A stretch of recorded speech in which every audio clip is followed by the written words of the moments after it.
Hey everybody, this is Alex Merced, current Vice Chair of the Libertarian National Committee. And I'm making this video to kind of answer that question that I've been getting a lot lately. Am I running for re-election?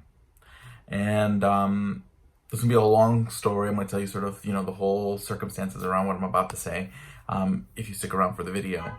But for those who just kind of want the answer is I'm not going to be really in a position where I can put in the time and the resources that I think the vice chair needs going forward. When I ran in 2018, I had time, I had resources, to give it my all.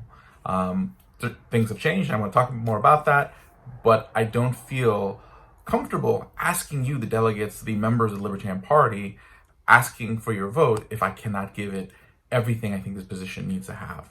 So I will not be running in 2020 for re-election as the vice chair. It doesn't mean that I don't plan on ever running to be on the LNC again, or that my activism with the Libertarian Party is ending, but it will be having a smaller imprint, at least for in the short run. And essentially what's happened is just that mid last year, basically the last 10 years, I had a career as a trainer in the financial industry.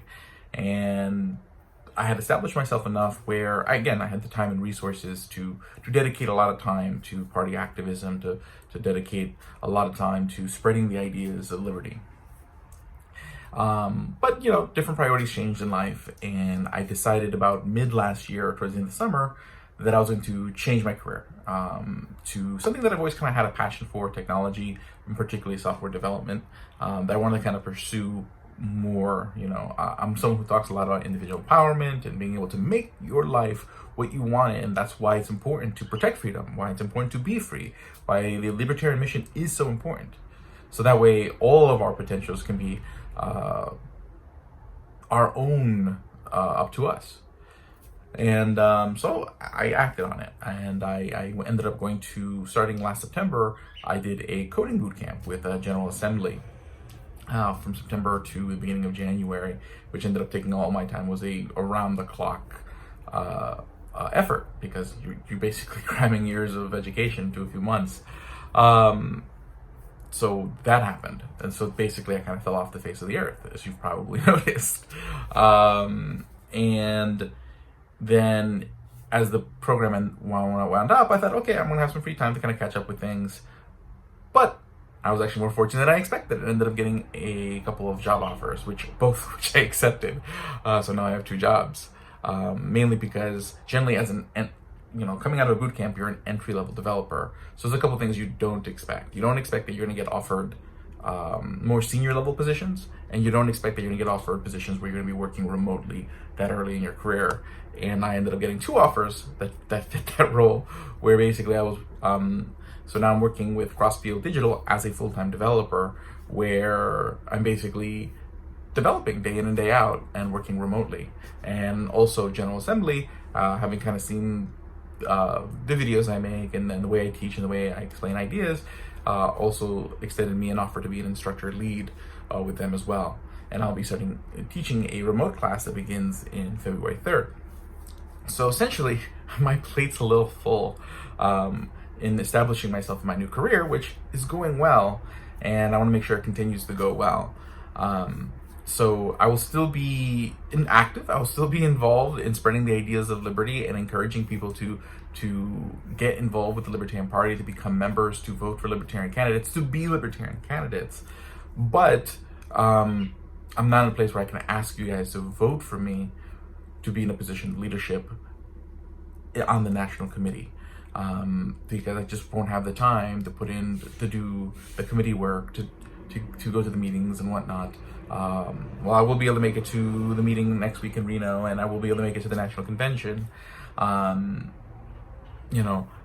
would only ask for your vote if I felt confident that I can continue to do the job, because I care about doing the job for you guys. I care about what you guys care about, which is growing this party, growing this message, and growing this world that we want to see. And yes, I'm sure you probably hear a siren in the background. I live in Brooklyn. It's kind of loud, so don't worry, I'm not being detained. But it's been a great adventure these last couple of years, being vice chair, being able to go to many of your state conventions, being able to speak words of encouragement, to highlight the great things that have been going on in the party, the great work that people are doing and are continuing to do. And I don't plan to stop doing that. I still want to highlight the great work that you're all doing.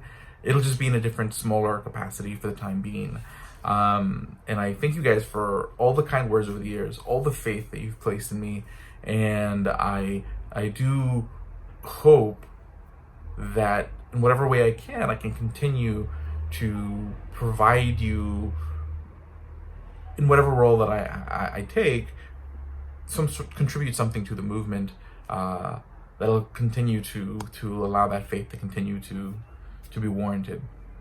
So thank you very much. It's you guys have all really touched my heart over the years, with the family that the party has become, with the community that it's involved, with the example that community sets for sort of mutual aid and mutual care on a voluntary basis. And that is what's important, to create a microcosm of the culture that we want to see externally, so that way it can catch like a brush fire and change the world in transformative ways that we can only imagine. So thank you guys very much. You guys have a great day, and I'll see you guys in Austin. Have a great one.